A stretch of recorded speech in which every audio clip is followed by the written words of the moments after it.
Bonjour à tous et bienvenue à cette première journée nationale contre la précarité énergétique organisée à la Chambre des propriétaires du Grand Paris. Je voudrais, en liminaire, avant de présenter nos intervenants, rappeler que ça concerne 20% des ménages, 6 500 000 ménages et 12 millions de personnes. Pour nous assister aujourd'hui, Claire Dougnot, architecte du cabinet Atelier 11, spécialiste en copropriété. Laurence Dubin, responsable copropriété chez Pouget Consultant, bureau d'études thermiques et fluides. Et enfin, Fatima Zora Mekrebi, d'Energy Pulse. Alors, Fatima Zora, est-ce que vous pouvez nous parler un peu d'Energy Pulse? Et puis ensuite, je vous interrogerai sur la loi climat et résilience qui a été votée en août 2021. Energy Pulse. Alors, Energy Pulse, c'est une société spécialisée dans l'accompagnement des copropriétés et des copropriétaires qui entreprennent ou qui réfléchissent à l'opportunité d'entreprendre des travaux de rénovation et notamment de rénovation énergétique. Donc, on les accompagne dans la recherche, la structuration et dans toutes les démarches administratives qui permettent aux copropriétaires donc de disposer des fonds, d'avoir les financements nécessaires à la réalisation des travaux. D'accord, au moins c'était très clair. La loi climat et résilience, deux notions qui sont mises en lumière de manière très importante. La rénovation énergétique, tout le monde en parle, vous allez me dire. Et puis ensuite, la précarité énergétique. Alors parlez-nous un peu de la rénovation énergétique, mais surtout de la précarité énergétique. Alors, nous, en tant que professionnels, nous intervenons donc dans la rénovation énergétique des copropriétés. Nous, la précarité énergétique, pour nous, c'est un sujet important. On ne peut pas pousser une copropriété ou le projet d'une copropriété qui souhaite faire des travaux de rénovation énergétique sans prendre en compte la question de la précarité énergétique. Juste quelques chiffres comme ça rapidement. Vous parliez tout à l'heure de pourcentage, donc ce que représentent les ménages en France qui sont en situation de précarité énergétique. C'est effectivement important. On parle d'un tiers des propriétaires occupants aujourd'hui qui sont en situation de précarité énergétique, c'est-à-dire qui ont du mal finalement, qui ont des ressources tellement faibles qu'ils se retrouvent un peu en difficulté pour payer leurs factures, leurs dépenses énergétiques. Et qui se privent de tout le reste pour pouvoir payer leurs factures. Souvent, oui, parfois. Donc, ce sont des ménages qui sont de fait fragiles. Et ces ménages, parfois, ils peuvent être aussi propriétaires de leur logement. Et donc, lorsqu'on travaille sur le sujet de la rénovation énergétique, peu importe, en tout cas, des travaux de rénovation en copropriété, ces copropriétaires qui ont des faibles ressources font partie intégrante d'une copropriété. Donc, il faut qu'on les embarque avec nous dans la rénovation, dans ce projet de rénovation qui, en copropriété, peut s'étaler sur plusieurs années, peut-être long, peut-être un peu difficile. Et donc, il s'agit de ne pas les laisser sur la touche. Il faut embarquer tout le monde et notamment ces ménages fragiles, ces ménages en situation de précarité énergétique. Juste rapidement, en fait, très souvent, donc officiellement, ce qu'on retrouve comme définition de la précarité énergétique, on dit que ce sont des ménages qui réservent plus de 10% de leurs revenus, au paiement de leurs dépenses énergétiques. C'est énorme. Finalement, à la limite, je préfère vendre ma voiture pour pouvoir payer mes charges. Ah bah, parfois, oui, parfois, oui. Donc, il y a des choix à faire pour ces ménages. Laurence Dubin, alors on va parler de travaux, bien sûr, mais avant d'arriver aux travaux, est-ce que vous pourriez nous parler des 3 phases importantes du projet de rénovation énergétique? Tout à fait. Donc, pour rebondir sur ce que disait Fatima Zora, effectivement, ce temps, notamment en copropriété, hein, c'est long. C'est long parce que chacune de ces 3 phases est ponctuée d'une assemblée générale qui permet de valider ce qui vient d'être fait et de continuer ou pas, hein, puisque l'assemblée générale étant souveraine, donc de continuer ou pas le projet. Et donc, les 3 phases, excusez-moi, principales Si la copropriété a déjà eu des informations, pris des informations sur Internet ou sur le réseau FAIR, qui va devenir d'ailleurs France Rénov à partir de l'année prochaine, a déjà eu des informations, donc va commencer par ce qu'on appelle un diagnostic technique global. Donc c'est le DTG, le fameux DTG, qui permet à la fois d'avoir un audit architectural et un audit énergétique. Et donc, une photographie de l'ensemble de la copropriété, à la fois technique, mais aussi sur les éventuels dysfonctionnements sur le règlement de copropriété, ou bien savoir s'il y a des impayés, enfin, quels seraient ce qui ferait blocage pour réaliser demain des travaux, et puis qui va permettre aussi de proposer des scénarios de travaux qui, justement, dans le cadre de la loi climat et résilience, va s'appeler maintenant le plan pluriannuel de travaux. Donc ce DTG, il est vraiment déterminant pour l'ensemble de la copropriété et pour la suite du projet.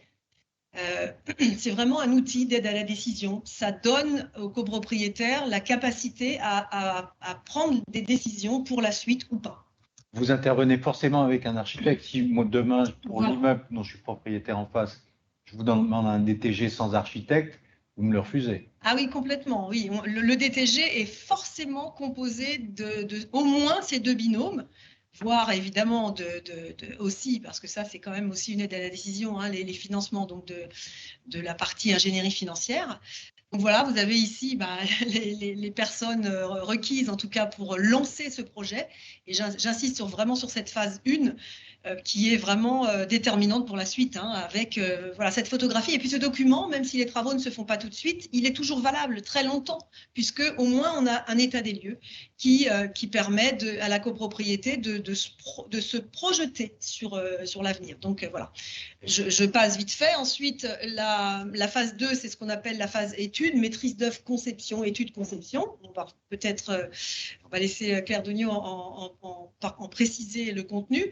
Et puis, une nouvelle AG pour voter les travaux. Donc, vous voyez, il y a 3 AG. On vote le DTG, on vote la phase étude-conception et on vote ensuite, une fois qu'on a les chiffrages, etc., la phase de travaux. Donc, ça prend au moins 3 ans, mais des fois, ça peut aller plus longtemps. Ça peut durer plus longtemps en fonction de la taille de la copropriété, de la réactivité de tous les acteurs. Voilà. Claire Dugnaud, la deuxième phase. Oui, alors en fait, je vais plutôt déjà rebondir sur ce que disait Laurence. Effectivement, ce qui est très très important, c'est que l'équipe, en fait, qu'il y ait une équipe à 3 dès le départ. C'est vraiment très très important parce que le maître mot, en fait, c'est de donner confiance aux copropriétaires parce que, en fait, c'est des sujets qui font très peur et du coup, à partir du moment où l'équipe entière acquiert la confiance, en fait, on peut travailler tous ensemble et je pense que ça, c'est le sujet principal et en tout cas, c'est le levier principal pour permettre en fait la réussite d'un projet puisque ça ne sert à rien de faire des études si ça ne doit pas aboutir. L'objectif étant l'action et la réussite. Donc en fait, effectivement, on a appelé, il y a pas mal d'audits qui se font depuis des années. Maintenant, en fait, les copropriétaires ont plus ou moins des obligations. Il se trouve qu'il y a des années, en fait, que les audits architecturaux se font pour mettre en place un plan pluriannuel de travaux. Voilà, on ne l'appelait pas avec les mêmes termes, mais en fait, on s'aperçoit que ça permet aussi d'alléger les coûts pour les copropriétaires et ils savent où ils vont d'année en année plutôt que d'avoir tout d'un coup des grosses sommes qui apparaissent. Et donc ça, c'est vraiment un levier essentiel. J'ai quand même une difficulté avec le plan pluriannuel dans la mesure où il est récent et que parfois j'ai quelques années de retard sur les travaux. Oui. Qu'en pensez-vous Alors, c'est une notion qui existait, qui avait été introduite par la loi Allure il y a quelques années maintenant. Mais l'idée de fond, en fait, de ce fonds travaux et de cette planification pluriannuelle de travaux, c'est de permettre aux copropriétaires d'avoir une vision claire de ce qu'ils auront à entreprendre comme travaux de rénovation dans les années à venir. Donc ça, c'est la logique de planification pluriannuelle de travaux qui doit du coup découler de ce fameux diagnostic technique global qu'a présenté Laurence et de mettre en face de ces travaux qui vont venir, de calibrer un fonds travaux, c'est-à-dire de provisionner, de mettre de côté progressivement de l'argent qui doit permettre, en théorie, aux copropriétaires de financer, de payer ces travaux qui doivent venir à échéance 5 ans, 10 ans, 15 ans, 20 ans, etc. Donc, l'objectif de ces deux notions, donc planification pluriannuelle de travaux et fonds travaux, c'est de permettre aux copropriétaires de se projeter dans l'avenir en fonction de l'état de leur copropriété et de mettre de l'argent de côté. C'est une épargne. S'ils le peuvent. Exactement. Normalement, c'est s'ils le peuvent. Enfin, en tout cas, si, selon la loi, ils doivent le faire, hein, quels que soient leurs moyens. Alors, la loi donne des indications. On dit, par exemple, c'est minimum 5% du budget d'exploitation annuel d'une copropriété. Ce qu'on voit réellement dans les faits, c'est que les copropriétés, lorsqu'elles mettent en place un fonds de travaux, c'est souvent parce qu'elles savent qu'il y a des travaux qui viennent à horizon 2 ans, 3 ans ou 5 ans. Mais on n'est pas encore réellement dans une logique de planification pluriannuelle de travaux longue. Mais en matière de transition énergétique, de toute façon, demain, il y a des travaux qui vont être obligatoires. Donc, on est même au-delà de la planification. Claire Dougnot, l'architecte sur ce projet, c'est lui qui coordonne l'ensemble? Qui assure la coordination? Alors, la coordination est souvent, très souvent, en fait, c'est l'architecte, effectivement, qui est le lien direct avec les copropriétaires. Alors, pourquoi? Parce que simplement, l'architecte de copropriété existe depuis, je pense, très longtemps et que même avant qu'on en parle, que ce terme copropriété n'apparaisse vraiment, depuis les années 80, il y a toujours eu des architectes dits d'immeubles, donc maintenant on appelle copropriété, et du coup il y a un rapport de confiance qui s'est mis en place. Et également, il y a peut-être un discours, puisqu'en fait, en même temps, on réalise les travaux derrière, on les suit. Il faut expliquer aussi que les gens ont besoin de comprendre chaque terme, et que l'architecte a pris l'habitude de faire de multiples réunions avec les copropriétaires. L'objectif étant que quand on sent une inquiétude en copropriété, on met en place une réunion. Alors maintenant, ça peut être en visio, ça peut être en présentiel, peu importe. Mais en tout cas, voilà, l'architecte, donc du coup, est en règle générale le mandataire de l'opération. Et donc travaille en étroite collaboration avec le BET et avec l'ingénierie financière également. Laurence Dubin, on est dans les 3 phases du projet, donc on a fait un peu de coordination avec les uns et les autres, 1 AG, 2 AG, 3 AG. Est-ce que les copropriétaires participent de manière dynamique à la construction du projet, ou est-ce qu'il n'y a pas un peu de réticence, de retenue? Pourquoi je vais payer dans 7 ans, qui est la durée normale de détention? Je m'en vais, je vois pas pourquoi je paierais pour les autres. L'opposition entre l'intérêt privé et puis l'intérêt collectif, parce que les parties communes, personne n'en est propriétaire, donc c'est pas mon problème. Comment est-ce que ça se passe? Alors, comment ça se passe? On sce quand même que là, en ce moment, il y a une certaine dynamique. C'est-à-dire que alors le réseau FER, avec dans tous les départements de France ce qu'on appelle les agences locales pour l'énergie et le climat, à Paris notamment, c'est l'agence parisienne du climat, par exemple, eh bien, ces conseillers sont quand même sur le terrain, accompagnent les gens. Ce sont des généralistes de la rénovation énergétique, et ils peuvent, en tout cas, on vous invite vraiment à aller les rencontrer, parce que s'il y avait une personne à aller voir en premier, c'est vraiment ces conseillers. Ils vont, en tout cas, vous expliquer comment se passe un projet, qui sont les acteurs, qui fait quoi, comment les choses se passent. Donc déjà, quand une copropriété prend contact avec nous et qu'elle est passée par ces conseillers-là… Comment est-ce que, excusez-moi de vous interrompre, comment est-ce que je fais pour consulter, demander l'aide du réseau FER? Il y a des pubs à la télé, à la radio. D'accord. Donc normalement, voilà, et il y a un numéro unique. D'accord. Quand on va sur le site, c'est un 0800, mais il est unique pour toute la France, ou alors vous tapez la région dans laquelle vous êtes et vous avez l'information. Alors évidemment, il y a des grandes collectivités, les grandes villes, les grandes métropoles font beaucoup plus de pubs, c'est plus facile sur ces grandes métropoles-là. Je ne sais pas comment ça se passe vraiment dans plutôt les espaces ruraux, mais en tout cas, il y a quand même, les collectivités se bougent de plus en plus, parce qu'elles sont aussi un relais, les surtout les communautés de communes ou communautés d'agglomération, elles ont cette compétence sur le logement, l'habitat. Donc, normalement, elles mettent en place des opérations. Il existe tout un tas de types d'opérations, des opérations programmées d'amélioration de l'habitat, des plans de sauvegarde, etc. Donc, ça aussi, c'est un relais. Mais ce que je reviens là-dessus, c'est que quand les copropriétés viennent et sont passées par déjà ces personnes-là, en général, elles sont motivées. Elles demandent un devis pour lancer le projet. Donc, en tout cas, nous, on a plutôt affaire à des copropriétés comme ça. Donc, on n'a pas trop à les tirer. Alors, ce qu'on peut avoir, c'est un conseil syndical assez motivé, et puis derrière, des copropriétaires qui le sont moins. Alors là, il faut travailler sur la communication au sein de la copropriété. Donc, on a tout un tas d'outils. On leur explique comment faire. On les accompagne vraiment aussi. En général, quand on est une équipe comme ça, on a tous les moyens d'expliquer aux gens comment faire. Le syndic peut avoir aussi son rôle à jouer. Donc, sur les copropriétés, en tout cas pour lesquelles nous, on a des dossiers en cours, ça se passe plutôt bien. Mais il y a toujours dans les copropriétés des gens qui sont réticents. Il y en aura toujours. On a tous les types de personnages. Voilà, parce qu'ils ont, on le dit toujours, un propriétaire bailleur n'a pas les mêmes intérêts qu'un occupant. Un jeune, pas les mêmes intérêts qu'une personne plus âgée. Parce qu'il y en a, ils sont déjà endettés, ils viennent d'acheter. Il y en a, ils se disent, on est trop vieux, on s'en fiche. Ou bien, je vais déménager. Il y a tout un tas de raisons qui font qu'on peut être contre ou en tout cas réticent sur le projet. Mais on développe un certain nombre d'argumentaires, notamment la valeur patrimoniale, les factures, ça c'est important, le confort, la santé dans les logements qui vont être mieux ventilés, qui vont être mieux isolés. Donc on a tout un tas d'argumentaires et on imagine que ces arguments vont toucher certains copropriétaires. Voilà, chacun va y trouver, on va dire, son compte. Vous voyez comment les choses se passent. Après, on n'est jamais à l'abri de dissensions, de tensions au sein des copropriétés.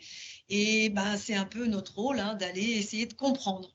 En fait, il ne faut jamais se braquer. Il faut essayer de comprendre pourquoi les gens sont contre. Ou voilà, il y a toujours des gens qui seront contre tout. Et puis, à un moment, quand on n'arrive pas à les tirer, ces gens-là, eh bien, il faut se dire il y aura toujours quand même une majorité qui va ressortir.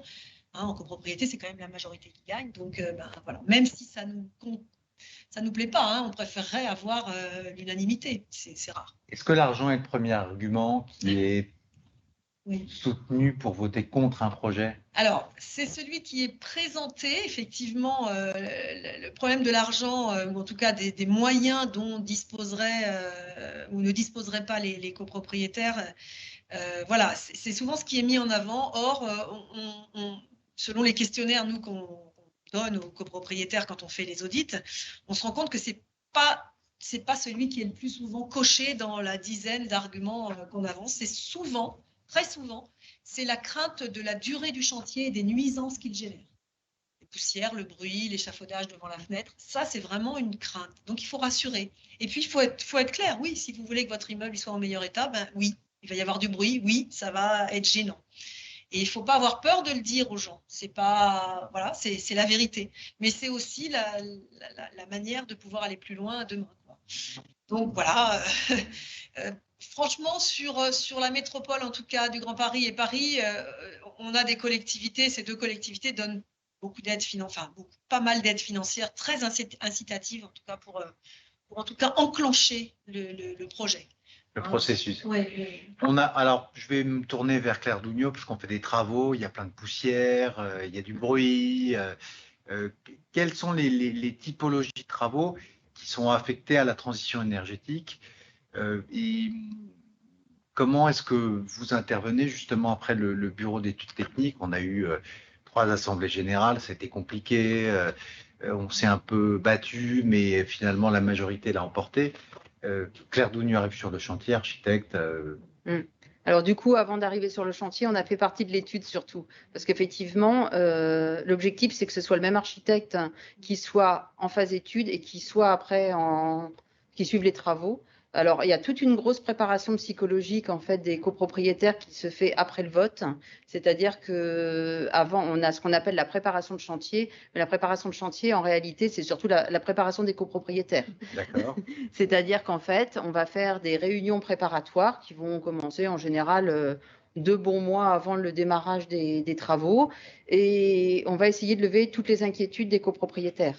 Bon, elles sont toujours un petit peu les mêmes, donc on a quand même pas mal d'habitudes et on est capable de dire du coup le phasage des travaux, les périodes effectivement de nuisances sonores, puisqu'il y en a. Thermiquement, à partir du moment où on isole la façade par l'extérieur, il y a toute la mise en place, la mise en œuvre en fait de l'isolation thermique par l'extérieur. Oui, ça fait du bruit. Voilà. Après, il y a des phases effectivement de poussière. Donc en fait, il faut avoir un planning, suivre ce planning. Et si jamais il y a des plannings, bon, pour X raisons, intempéries et autres, qui doivent être déplacés, qui doivent être modifiés, en fait, les copropriétaires doivent être informés d'une part, et on doit donner toujours l'explication. En fait, le copropriétaire a besoin d'explications, il a besoin de comprendre.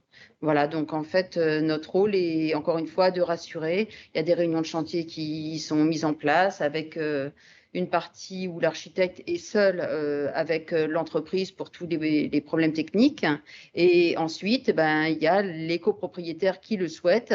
Alors en général, il y a une commission travaux qui est mise en place dans les copropriétés et il y a 2-3 représentants de la copropriété qui assistent aux réunions et qui posent les questions. En fait, ce sont un peu des intermédiaires entre l'architecte et puis voilà. Et ça permet lors de ces réunions eux nous reportent en fait les inquiétudes des autres copropriétaires. Nous, on les rassure et ensuite ils recolportent. Enfin voilà, on a tout un système jusqu'à la fin et on met en place des fiches occupants individuelles, c'est-à-dire qu'en fait chaque copropriétaire a son mot à dire lors des travaux et surtout il y a un écrit, il a un petit dossier, ce qui permet en fin de travaux d'être sûr d'avoir contenté tout le monde. Voilà. Alors, on a passé les 3 phases du projet, il y a eu les 3 AG, on a voté de manière positive. L'architecte nous a rassurés en amont du déroulement positif dans le calme et la douceur des travaux. 20% de la population est concernée par la précarité énergétique. Ça veut dire qu'il va falloir parler de financement. À quel moment on construit le financement et puis à quoi peuvent postuler nos copropriétaires qui malheureusement parfois vont se priver de repas pour pouvoir payer leurs charges? Alors, c'est tout le processus de préparation des travaux, en fait, est le même pour la partie technique et pour la partie financière.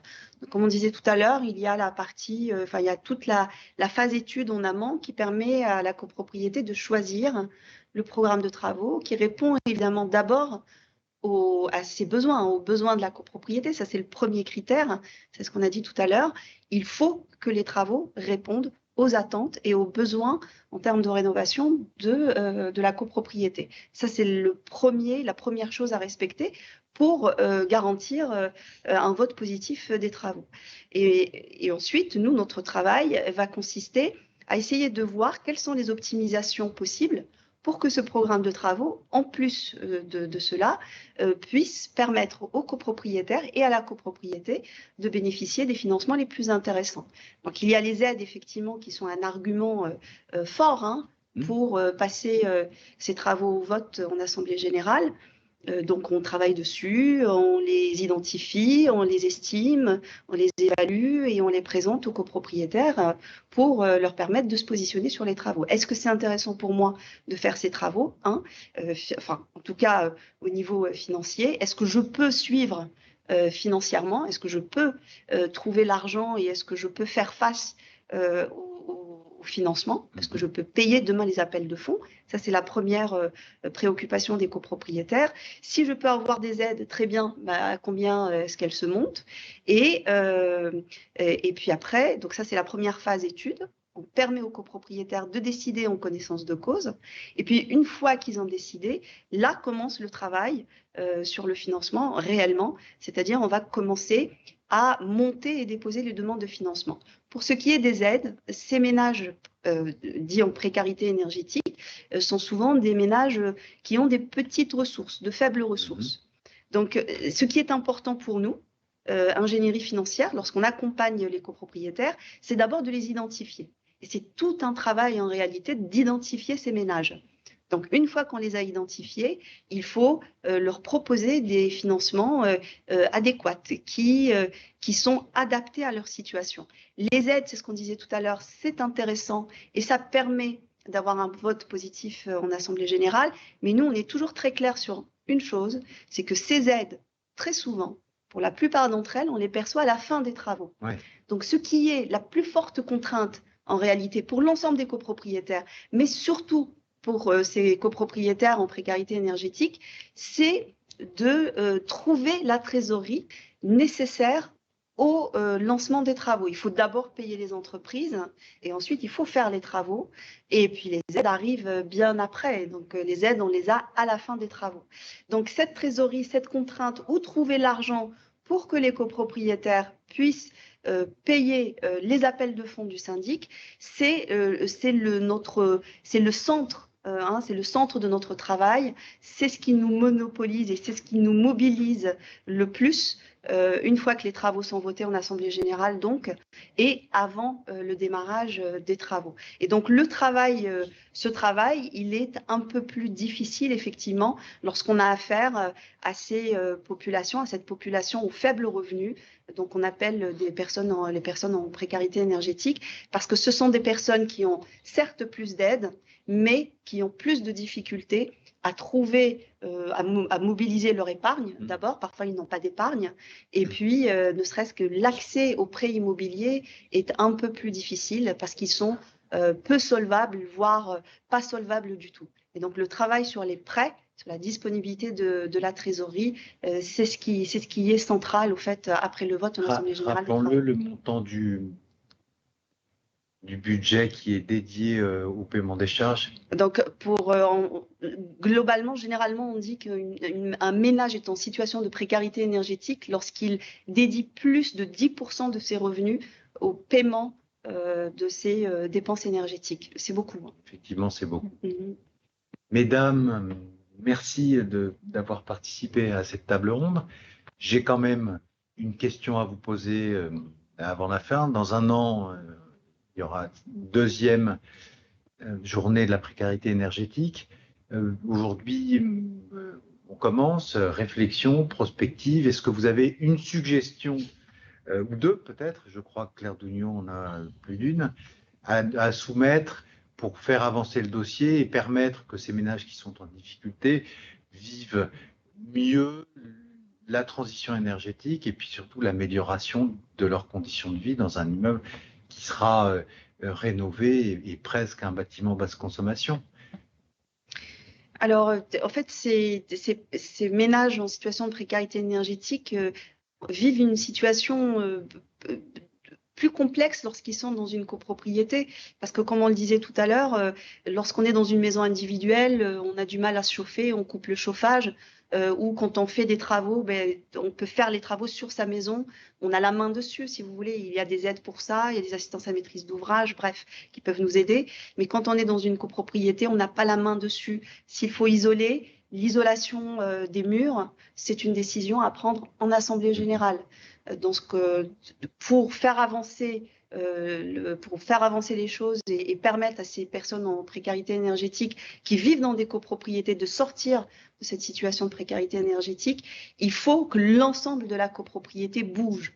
Il faut faire bouger l'ensemble de la copropriété vers la rénovation énergétique. Et c'est ce qui rend les choses effectivement un peu plus difficiles pour cette population. Donc, il faut simplifier les choses, il faut travailler sur la rénovation énergétique des copropriétés de façon générale, parce que c'est ce qui va permettre de faire bouger les choses et de faire sortir ces ménages de la situation de précarité énergétique dans laquelle ils vivent. Mais je pense qu'il faut que les financements soient un peu plus ciblés vers ces ménages.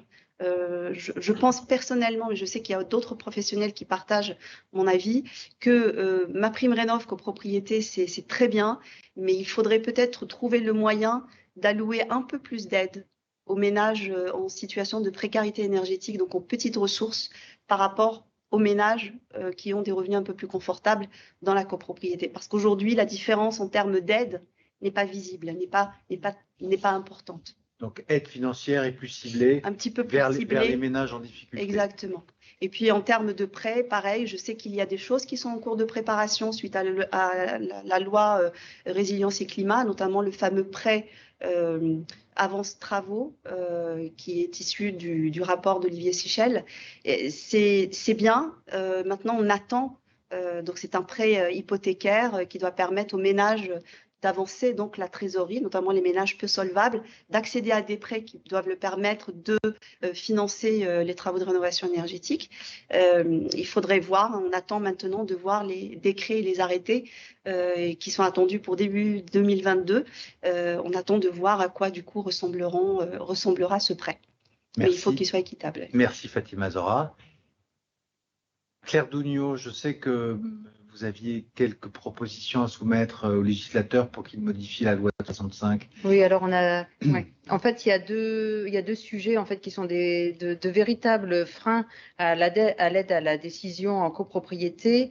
Le fait en fait que les fenêtres restent du privatif, et même si on essaie de les forcer en passant les travaux en intérêt commun, en fait, ça pose des difficultés réellement, et il faudrait qu'en fait, on considère que l'enveloppe du bâtiment, en fait, soit copropriété, c'est-à-dire que ce soit des fenêtres ou que ce soit les murs, en réalité, tout devrait être fait en même temps. Autrement, en fait, de parler de gain d'énergie et en fait, c'est une hérésie. Donc, il faut vraiment changer ce dispositif. Et il y a un autre dispositif qui pose problème et qui fait des grosses différences dans les copropriétés, c'est quand il y a plusieurs bâtiments et que les copropriétaires ne peuvent pas voter les travaux énergétiques en charge commune générale, mais par bâtiment. Et là, c'est pareil. Du coup, ça crée des fossés, des distorsions, merci, entre les bâtiments.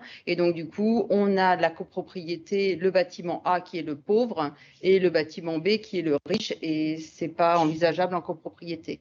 En tout cas, c'est pas sain, et pour avoir un bon équilibre, en fait, il faut que ce soit une copropriété dans son ensemble. Tout le monde dans le même bateau. Voilà. Laurence Dubin, vous avez le mot de la fin. Ah, merci. Alors, je pense que, on l'a vu, hein, le projet, lancer un projet de rénovation énergétique, c'est une réponse pour, on va dire, réduire la précarité énergétique. Il y a sans doute d'autres réponses, hein, mais voilà, nous, on est techniciens, spécialistes de la copropriété, et donc c'est cette réponse qu'on pense apporter.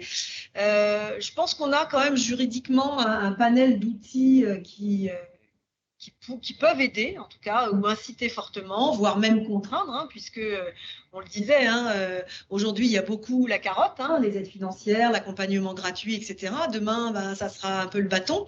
Ce qu'on espère, c'est quand même que ces règles contraignantes soient vraiment mises en œuvre, en tout cas.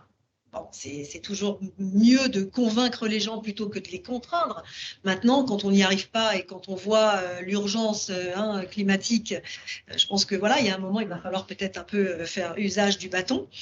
Et puis, il y a un autre sujet également qui pourrait aussi aider ces gens qui ont des soucis pour payer leurs charges. C'est ce qu'on appelle l'assistance à maîtrise d'usage. Alors, c'est vrai, on n'en a pas parlé précédemment, mais on parle d'éco-gestes, on parle habiter un immeuble qui a été rénové. Eh bien, je dirais presque que ça s'apprend. C'est-à-dire que une ventilation, ça doit rester fluide, ça doit rester efficace, donc il faut l'entretenir. Enfin, il y a tout un tas de gestes. On sait que réduire la température d'un degré dans un logement, ça fait 7%. Enfin, c'est les calculs qui sont faits. 7% d'économie d'énergie, d'euros, enfin 7% sur les finances en moins.